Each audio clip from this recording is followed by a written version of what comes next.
Boa noite, amigos. Boa noite, amigas. Sejam todos muito bem-vindos ao nosso momento de estudo e oração.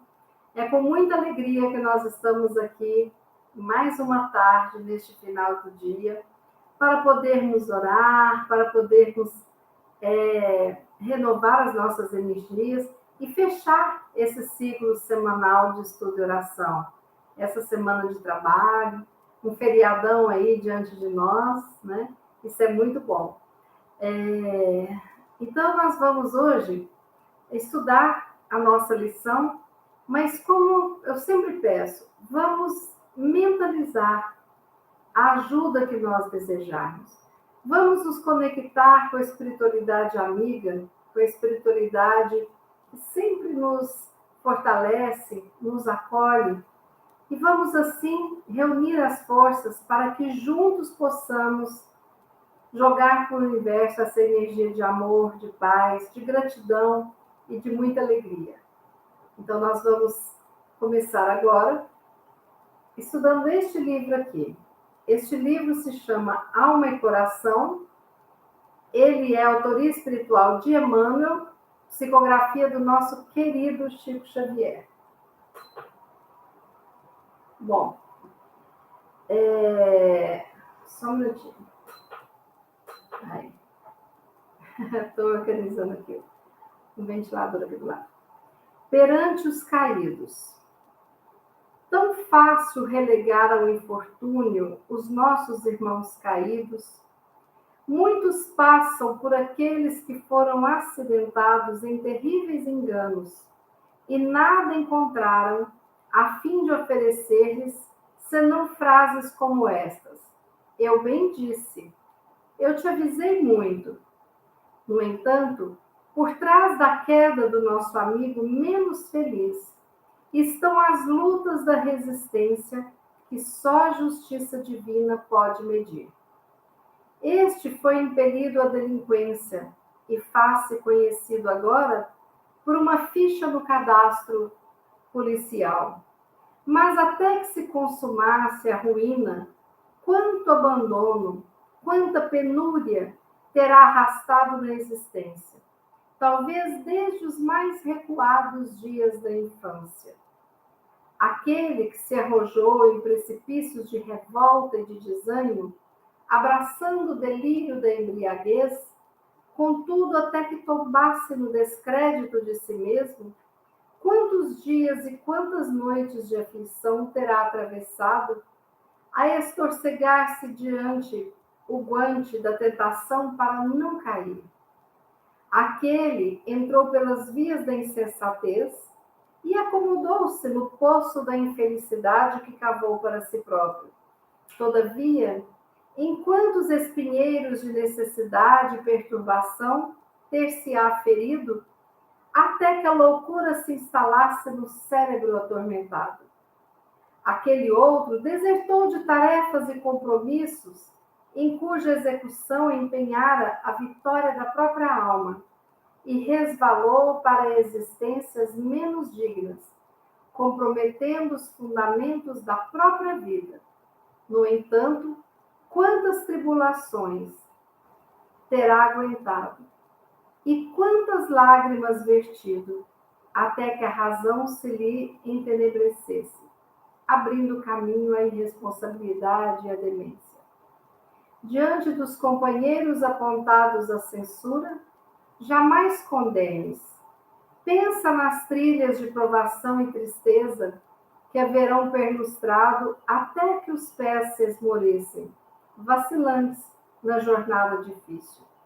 Reflete na corrente de fogo invisível que lhes terão requeimado a mente, até que cedessem às compulsões terríveis das trevas.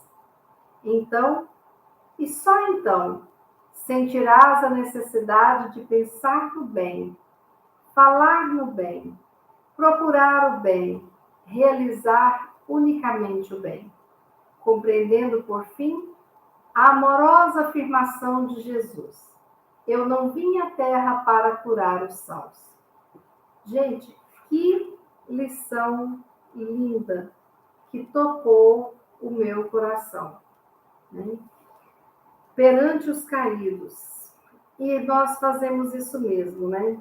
E, na maioria das vezes, a gente não tem, assim, aquela empatia e o acolhimento, o colo, né? O que acontece quando a gente cai? É alguém que precisa de estender a mão, e se o machucado for muito grave, pega-se no colo, não é mesmo? Seja uma criança, um idoso, quem for. E qual é a nossa recusa? Desculpa, amém. Qual é a nossa recusa quando nós estamos diante dos caídos e nada fazemos? Nós estamos recusando dar aquilo que pertence a nós, que é o nosso colo. O nosso colo, o nosso afeto, a nossa compreensão e um olhar mais amplo. É muito interessante porque, assim, a gente fala que no processo terapêutico, as pessoas, normalmente, elas têm uma visão maior. A pessoa terapeutizada, que já passou por um processo de terapia, ela passa, a visão de mundo dela se abre, né? Então, este processo ajuda, este processo é maravilhoso para aquela pessoa que está necessitando do tratamento, de uma nova forma de lidar com as suas emoções.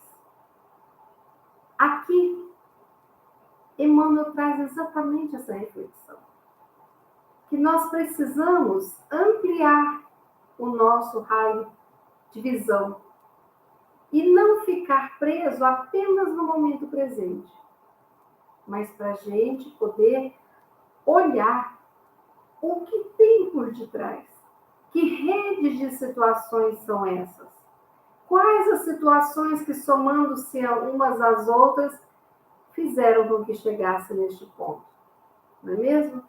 Então, nós sabemos que sempre que algo acontece no momento presente, no hoje, no agora, este fato está interligado a fatos e acontecimentos passados.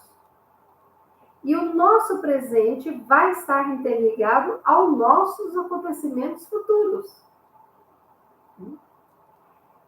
Então, diante disso, o pedido de Emmanuel é que a gente amplie o nosso olhar e consiga enxergar que cada irmão que cai, antes de cair, tropeçou muito e sofreu muito para chegar nessa situação de penúria e penosa.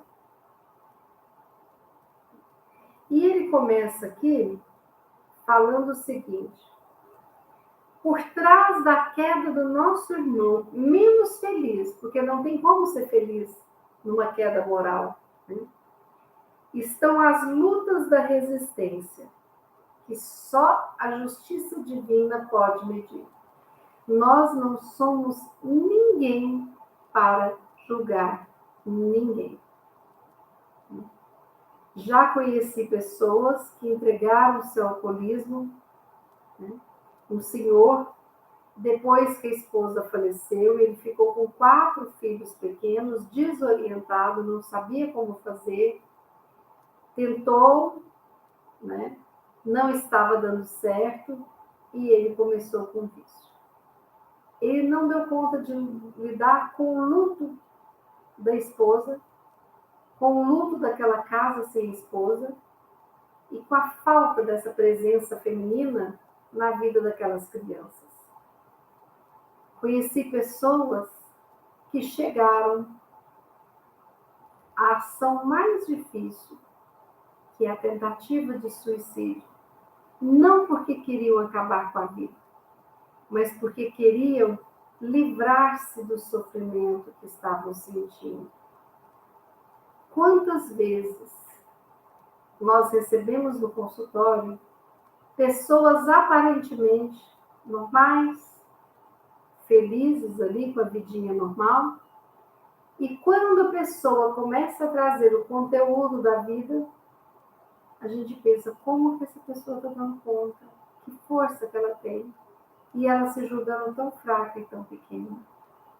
E aí nós precisamos de recordar que nós também, a qualquer momento, podemos cair. E que nós, se não caímos nessa vida, já caímos em outras vidas, em situações diferentes. O que mobiliza um não mobiliza o outro. Ainda bem, porque quando tem um caído, tem um em pé. E essa lição nos leva a pensar qual é a nossa posição. Seremos nós os intransigentes? Seremos nós aqueles que não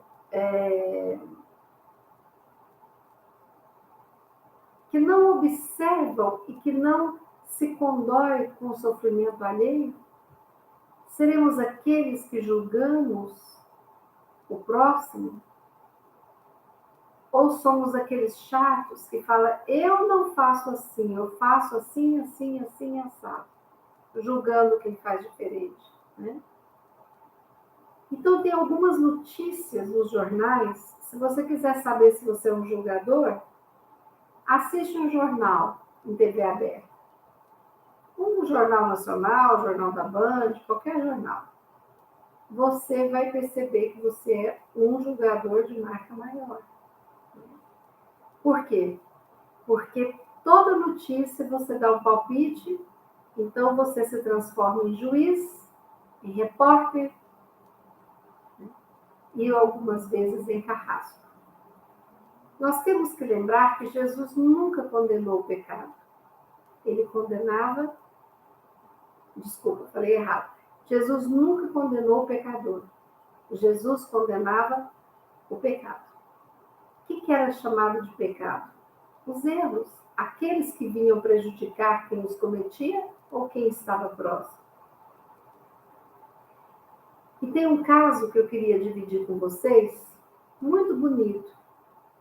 Uma pessoa normal como nós, ele mora na cidade que a minha amiga morava. E agora ela mudou para o Brasil.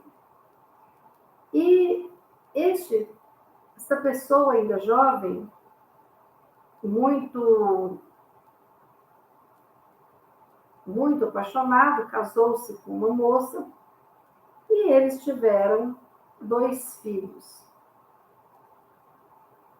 E não se sabe, a cidade, essa minha amiga não sabe o que aconteceu, mas ele foi ficando desgostoso, né? Ficou naquela depressão e ele começou a beber final de semana muito. Ele era dono de uma empresa, de uma livraria, e aí ele começou a beber durante a semana e as dívidas foram acumulando, ele perdeu a livraria. Quando ele perdeu a livraria, a esposa não aguentou mais e decidiu se separar. E mudou para uma outra casa, um outro bairro, e aquela casa que ele havia construído para erguer, né, assim, para formar a sua família, aquela casa ficara vazia. Aí uma tia dele decidiu morar lá para poder não deixar a casa vazia para ser depredada. Por quê? Porque ele passava muitos momentos na rua bebendo. Bebia até cair. E a esposa não queria que os filhos ficassem participando daquilo ali. Então, o que eles fizeram? A esposa decidiu mudar para um bairro bem distante, para os meninos não terem acesso. O filho foi com ela, os 2, e começaram a levar a vida. Só que o mais novo, ele tinha 12 anos, e ele falava, mamãe, onde o papai está? seu pai é um bêbado, está lá caído. Mamãe, nós temos que ajudar o papai. E ela, não. Seu pai quer essa vida, ele tá, né? Aí esse menino, ele continuava falando, eu quero ajudar o papai. A cidade é uma cidade pequena, não se sabe como esse menino deu uma pesquisada e descobriu onde é que o pai estava indo constantemente, qual a calçada que o pai morava. Porque o pai passou a ser aquele bêbado da rua, um indigente. Quando ele viu o pai, ele voltou até a casa da mãe e falou, mamãe, eu vou cuidar do papai. Eu vou morar com o papai e vou cuidar dele. Ele precisa dos meus cuidados.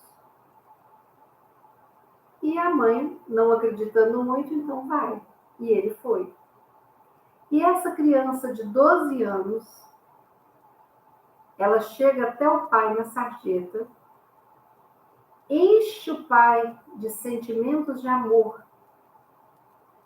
e fala, pai, vamos para a nossa casa, eu vou estar com você. E de alguma forma, com a ajuda da avó materna, essa criança de 12 anos consegue levar o pai para casa, para dar um banho, trocar a roupa, dar uma comida. 12 anos. E esse pai saía, esse menino buscava, até que o pai adoeceu muito. Por conta da bebida, da fraqueza, não comia. E aí, esse menino dos 12 anos foi com a avó no hospital e ele teve que ser internado e a saúde dele estava muito debilitada. Ou ele parava de beber, ou ele não tinha muito tempo de vida. E aí foi uma luta para mostrar para ele que a vida dele era mais importante que a bebida. O amor da mãe, o amor desse filho, cercando ele, e eram pessoas simples, pobres, porque ele havia falido e perdido tudo. Ele perdeu a empresa, ele perdeu os amigos, ele perdeu a família. Ele só não perdeu a mãe e esse filho, que nutriam um amor muito grande por ele. E aí, esse menino ajuda a avó a dar os remédios para o pai, a preparar a comida para o pai, fazer companhia para o pai. E o pai conseguiu ficar um dia sem beber, 2 dias, 3 dias, 5 dias, uma semana sem beber. De repente, aquele pai comemorava um mês sem beber. E quando menos se esperava, fazia um ano que aquele pai não bebia mais. Ele parou com o vício da bebida. Graças à insistência, persistência e amorosidade deste filho, que sabia que o seu papel filial era amar incondicionalmente esse pai. Ele poderia se fazer de vítima, ele poderia se sentir revoltado por aquele pai não cuidar dele, por aquele pai não exercer o seu papel de pai. Então, era uma criança de 12 anos, que devia de ser um espírito bem mais evoluído, que chegou para somar na vida desse pai. Então, essa criança, vendo o pai alcoólatra caindo nas calçadas, decide ir morar com esse pai. E a avó o ajudava muito a cuidar do pai. E os primeiros tempos foram muito difíceis, porque era muito difícil ficar sem beber.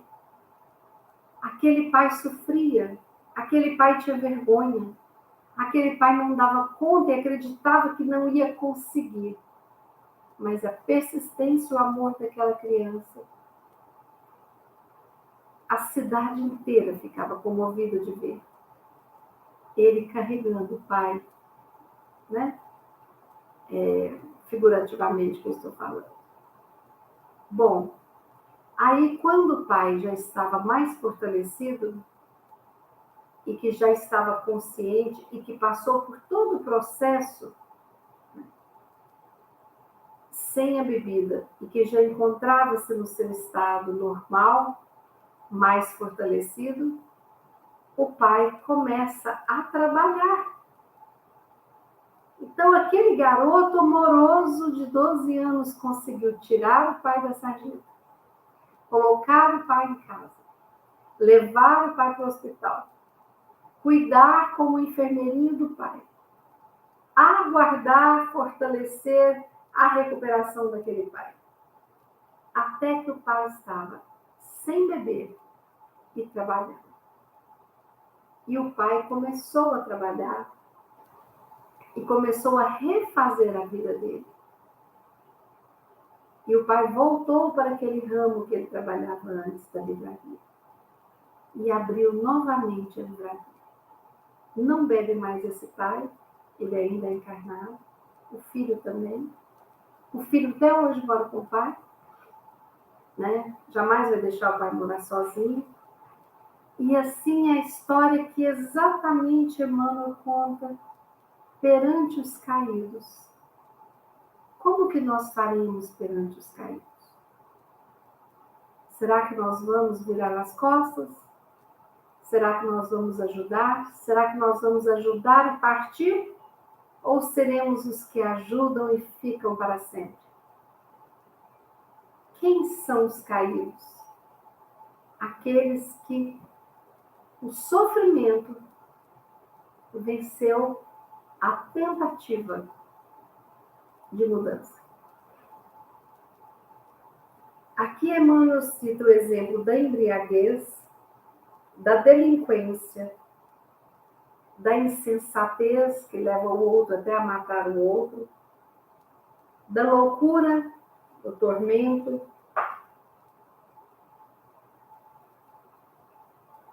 e da demência. Então, Emmanuel cita vários exemplos de infortúnios. Hoje nós estávamos nos dirigindo a uma consulta e do carro, a hora que a gente foi chegando no semáforo, o semáforo abriu, a gente saiu e nós vimos duas menininhas lindas de 6 e 7 anos vendendo balinha no semáforo. E corta o coração da gente, né? Pensar na infância que nossos filhos tiveram, que aquelas crianças estão tendo. Eu olhei o retrovisor e pensei, nós precisamos de andar com livros, com um pacote de biscoito no carro, e com essa pobreza que assola o nosso país, nós precisamos de ter esses kits. É um gibi da Mônica, uma bala, uma bolacha, um biscoito, para que a gente possa entregar aquele saquinho para essas crianças que estão sendo levadas ao trabalho. Aí as pessoas falam, não dê, porque senão vai piorar essa situação. Mas a fome, será que todo mundo não tem? Eu posso até não comprar, né, a balinha, mas será que eu não posso doar a comida?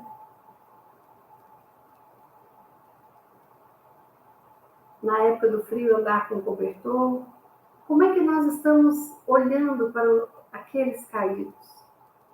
Eu, inúmeras vezes, eu levo susto e tenho medo. Eu confesso.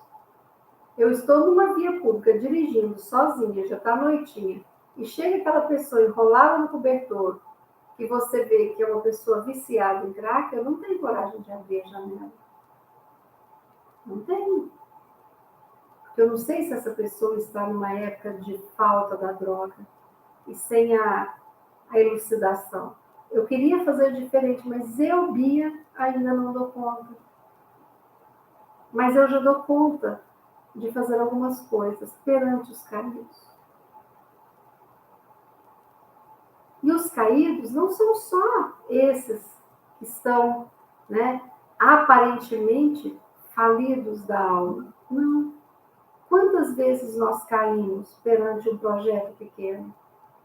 Quantas vezes nós escondemos a nossa queda e vamos chorar enquanto tomamos banho? Quem já não fez isso? Quantas vezes nós estamos indo de uma forma autômata, mas já perdemos a esperança naquele projeto que abraçamos? Quantas vezes nós olhamos para trás e percebemos que tudo passou tão rápido, que a gente poderia ter feito muito mais? E aí nós temos que recuperar o bom senso e pensar no que foi possível a gente fazer. Quantas vezes nós desistimos e fazemos uma depressão? Quantas vezes nós insistimos e fazemos uma ansiedade? Quantas vezes adoecemos sem necessidade, mas por sofrimento a gente faz? E sem perceber, porque muitos são processos inconscientes. O exemplo desse menino que cura o pai com anos de dedicação.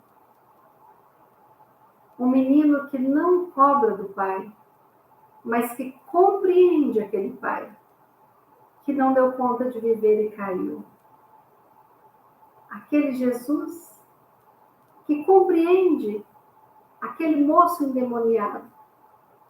E ele compreende o moço e compreende o demônio, porque ele envia aquele chamado de demônio, o espírito, para ser acolhido e ser cuidado no plano espiritual. Mas ele cuida do encarnado também, que sofria com isso. E Jesus, o nosso mestre, ele cuidava do chefe da igreja, mas ele cuidava do mais humilde dos servos que frequentava a igreja.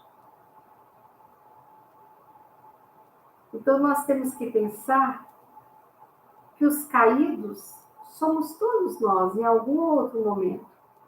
Mas nós temos que assumir que nós já levantamos. Talvez nessa vida ou em outras vidas, mas estamos muito mais fortalecidos. Nós temos que lutar pelas minorias. Nós precisamos de acender essa chama de prazer pela vida e descobrir cada dia coisas maravilhosas que a vida nos dá. No final, Emmanuel fala, jamais condenes, jamais condenes. Pensa em todas as trilhas de provação e tristeza que essas pessoas terão passado até que esmorecessem. Porque talvez nós vamos esmorecer na força 2. E talvez essas pessoas já estão na força 20. Já não estão dando conta mais. E ele pede para pensar no bem, falar no bem, procurar o bem e realizar unicamente o bem. Porque só então aprenderemos a fala de Jesus. Eu não vim à terra para curar os sãos. Jesus veio aqui para nos curar, os doentes da alma. E isso nós agradecemos. E nós precisamos de curar e auxiliar no processo da cura de todos aqueles que também estão ao nosso alcance. Mas é isso. A lição de hoje me tocou profundamente. Lembrei dessa história que foi a mim contada e desse pai que regenerou, desse filho que abraçou, que peitou a família e toda uma sociedade, falando que daria conta de cuidar desse pai. Olha que coisa fantástica. E mudou ali uma estrutura familiar, através da bondade, do amor, da compreensão, da empatia, que é o caminho que nós precisamos aprender a seguir. Vamos fazer a nossa prece.